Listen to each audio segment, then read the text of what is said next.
Picture this. It's a Saturday afternoon sometime in the middle of the last century. Roughly 90 million Americans, that's about 65% of the entire population, are sitting in movie theaters every week. Not occasionally, every week. The Hollywood studios aren't just a business at that point. They are the dominant cultural force in the United States and honestly in most of the world. And it was all built by a handful of immigrants who figured out if you control everything, the cameras, the prints, the theaters, the stars, even the stories, you don't just make movies, you print money. Today we're going to walk through a full arc of Hollywood's big studios built on one of the most powerful monopolies in American history. What single court decisions started unraveling it, and what the whole story actually teaches us about power, control, and what happens when a giant refuses to change. If you appreciate this kind of deep dive storytelling, hit the like button. It helps this channel find the right audience. Now, you might be wondering what a retirement and learning channel is doing making a video about Hollywood studios. Fair question. But here's the thing, this is one of the most fascinating business stories in American history. And if you believe it's never too late to be curious about something new, then you're in the exact right place. So let's get into it. So let's start at the beginning. The early film industry was chaotic. Anyone with a camera and a decent idea could make a movie. Distribution was a mess. Theaters were booking from whoever showed up. There was no system, no consistency, no real money in it at scale. That changed when a small group of men, most of them Jewish immigrants from Eastern Europe, decided to apply industrial logic to the whole thing. The names you need to know, Louis B. Mayer at MGM, Adolf Zucker at Paramount, and Jack O. Warner at, of course, Warner Brothers. These were not artists. These were industrialists. They looked at the movie business the way Henry Ford looked at, the automobile, as a manufacturing problem waiting to be solved. And their solution was vertical integration. Here's what that means in plain terms. The big five studios, MGM, Paramount, Warner Brothers, 20th Century Fox, and RKO, didn't just make movies, they owned the facilities where movies were shot. They owned the distribution offices that shipped the films to theaters, and crucially, they owned the theaters themselves. The first-run picture palaces in every major American city, the ones where a hit film would run for weeks and generate the biggest profits. Think about what this means operationally. A studio could greenlight a film, shoot it, on its own lot, ship it through its own distribution network, and guarantee it would open in its own theaters for a guaranteed length of time. No negotiating, no competition, no independent producer cutting in. The whole loop was closed and self-sustaining. They also use a practice called book blocking, where they'd sell a theater owner a package of maybe 5 films at once, and only one of those films would generate a crowd pleaser. The other 4 films might be B pictures or fillers, but the theater had to take them all to get the one they actually wanted. It was a monopoly inside of a monopoly. Now, the other piece of this machine, and this is the part that still fascinates me, was the contract system. Actors, directors, writers, composers. If you wanted to work in Hollywood at its peak, you signed a long-term contract, usually 7 years, with a single studio. Now, in exchange for a steady salary, the studio owned your professional life. They assigned you to projects. They could loan you out to a competing studio and pocket the difference. They controlled your public image, down to what was printed in fan magazines and who you were photographed with at industry events. Francis Gumb became Judy Garland. Archibald Leach became Cary Grant, Margarito Cancino became Rita Hayworth. Names were changed, backstories were sanitized or invented entirely. Actors were sent to studio-run charm schools for lessons in diction, posture, etiquette. Teeth were capped, appearances were altered. Bette Davis, one of the greatest actresses who ever lived, and my mom's favorite actress of all time, by the way, said this about the system: until you're known in my profession as a monster, you're not a star. She actually sued Warner Brothers for the right to reject roles she felt were beneath her. She lost the case, but she won something more important: a reputation of someone who would fight back. And the films she made in that era are still being watched today. The dark side of all of this is real, and it's worth saying plainly. Studios arranged what were called lavender marriages for stars whose actual sexuality, didn't fit the wholesome image the studio needed to project. Stars who refused roles or rebelled could be suspended without pay. And here's the brutal detail: the length of their contract didn't stop running during the suspension. So you could lose months of earnings and still owe the studio more time. The human cost of this system was significant.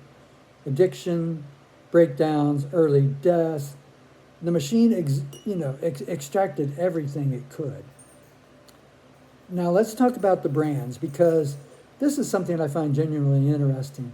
Each major studio had a distinct identity, almost like a personality that a regular moviegoer, could recognize just from watching the film. MGM had the tagline, "More stars than there are in the heavens," and it wasn't bragging. Clark Gable, Judy Garland, Greta Garbo, Spencer Tracy, Louis B. Mayer ran MGM like a luxury brand. High-gloss productions, lavish sets, a sense of prestige and glamour. If Hollywood was Tiffany's if Hollywood was Tiffany's, then MGM was the flagship store. Warner Brothers, now, they were the opposite. Gritty, urban, fast-paced. They pioneered the talkies and kept that scrappy energy. Their films reflected the anxieties of the Great Depression: gangsters, social problems, working-class struggle. James Cagney, Bette Davis, Humphrey Bogart. The Warner Brothers star was, he wasn't aspirational and soft. They were tough, neurotic, and real. Paramount projected continental sophistication. The European studio, Ernst Lubitsch, he brought a wry, witty visual style that critics call the Lubitsch touch. Marlene Dietrich, the Marx Brothers, a slight risque edge that felt more Paris than Pasadena.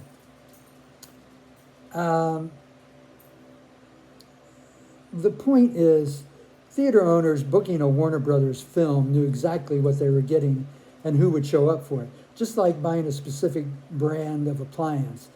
That consistency was a feature, not a bug. It made the whole industrial machine, more efficient. And now, there's one more layer to this control system that people don't always want to talk about, and that's the motion picture production code, commonly called the Hays Code. In the mid-1930s, under pressure from religious groups and conservative voices, Hollywood adopted a strict sense of moral guidelines for what could and couldn't appear on screen. Crime couldn't pay, traditional marriage had to be respected, certain subject matters, particularly anything related to sexuality or social subversion, were simply forbidden. Most people learn about the Hays Code as a morality story, and it was that, but it was also something else, an industrial tool, by ensuring every film was inoffensive enough for the broadest possible audience. The studios made their product easier to distribute nationally, one clean product for the whole country. It was standardization wearing a costume of decency. What it also did, and this is the fascinating part, is force filmmakers to become masters of implication. You couldn't say things directly, so you said them sideways. Some of the greatest writing in Hollywood history came out of that constraint. But the code also enforced a narrow, conservative view of American life that served the studios commercially.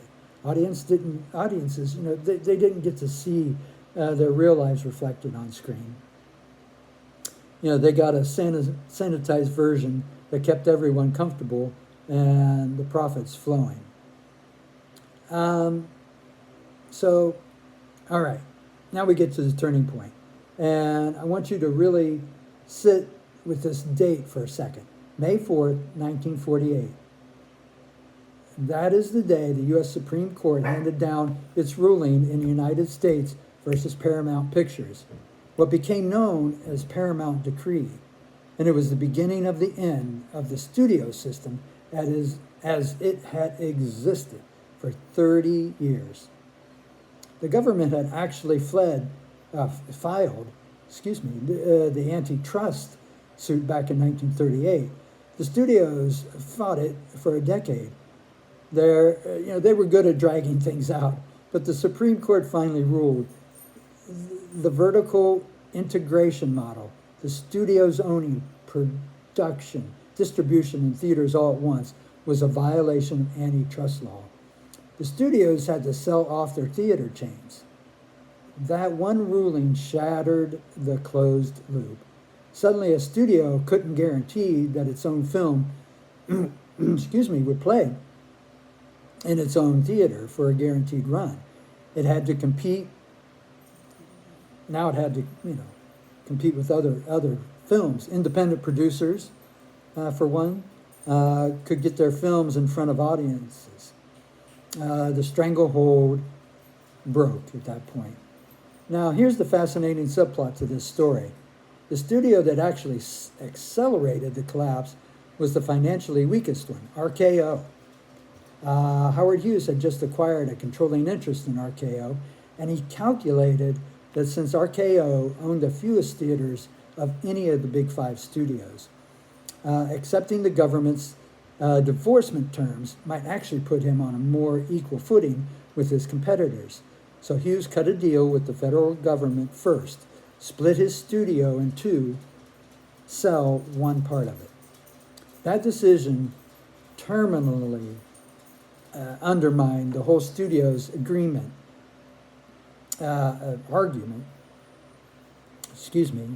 that breaking up was unfeasible.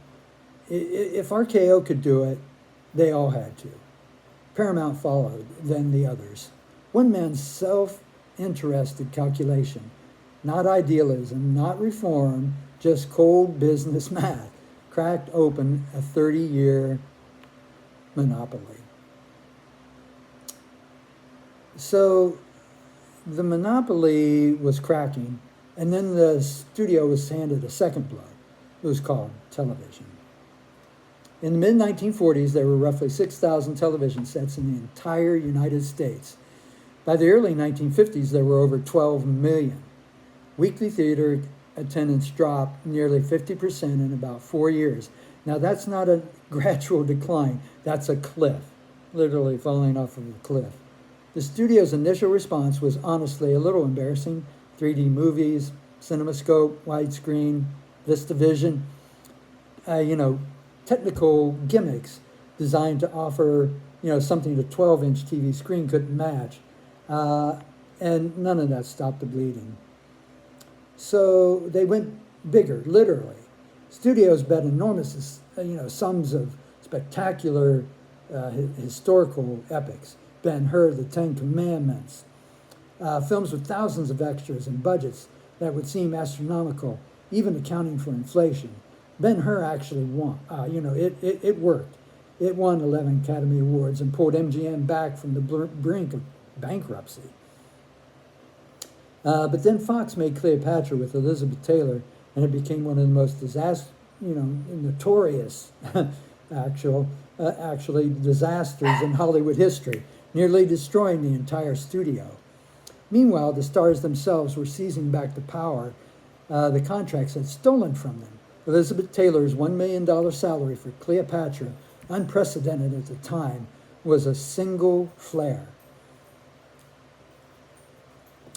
Stars were forming their own production companies. Marlon Brando, Kirk Douglas, Burt Lancaster. They didn't want the studio's fixed salary anymore. They wanted, percentages of profit. They wanted creative control. The people who had been treated as assets on the, balance sheet were now negotiating as equals. Cary Grant, for example, took 10% of the gross on one film and walked away with more than $700,000, while the director of the same film took home less than $50,000. The math of power had completely reversed. And then in 1968, the Hays Code finally collapsed under the weight of a culture that had changed too much to keep pretending. The counterculture, civil rights, Vietnam, audiences wanting something real, not the sanitized mythology of the old machine, had been, manufacturing for 30 years. What followed was genuinely one of the most exciting periods in American film history.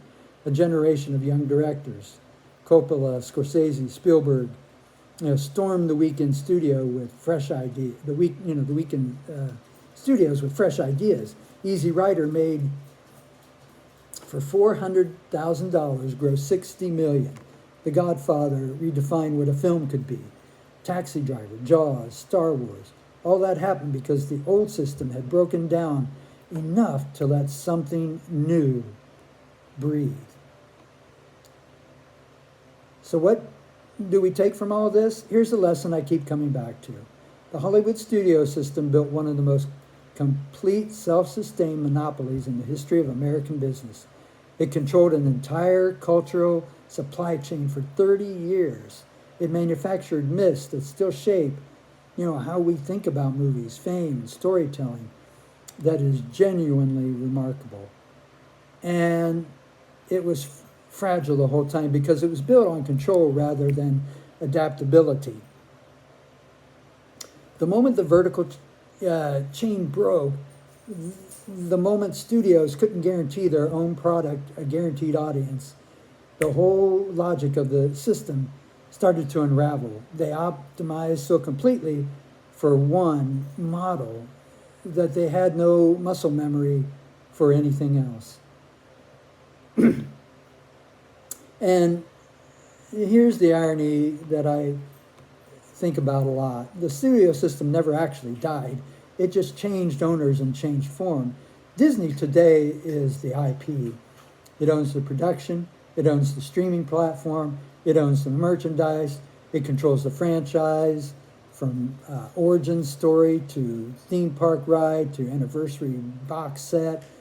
This is vertical integration. It's the same machine. It just doesn't need to own physical theaters anymore because it owns your living room. The star system is still running too. There are no 5-year contracts, but there are talent agents, publicists, and social media managers doing exactly what the old studio publicity departments did. Building, protecting, and monetizing a persona for a global audience. What changed is who has the leverage. The studios in the golden age had all of it. Today it's distributed between streaming platforms, talent, independent producers, excuse me, and audiences who can vote with clicks in real time. The old moguls, Mayer, Zucker, Warner, were geniuses at building a machine. What they couldn't do was let go of it when the world changed. And that's the lesson. Not that they were wrong to build what they built. The lesson is that no system survives forever on control alone. At some point, the world outside the walls changes faster than the walls could hold. And if you're building something, a channel, a business, a side project, I think that's worth sitting with. Build systems, build structure, build something that scales, but stay loose enough to let it change when the world does. If you want to dig deeper into this kind of thing, I encourage you to look into it yourself, and there's plenty of information out there about it. And if you like the content on this channel, please subscribe, hit the like button, and I will see you on the next video. Thank you.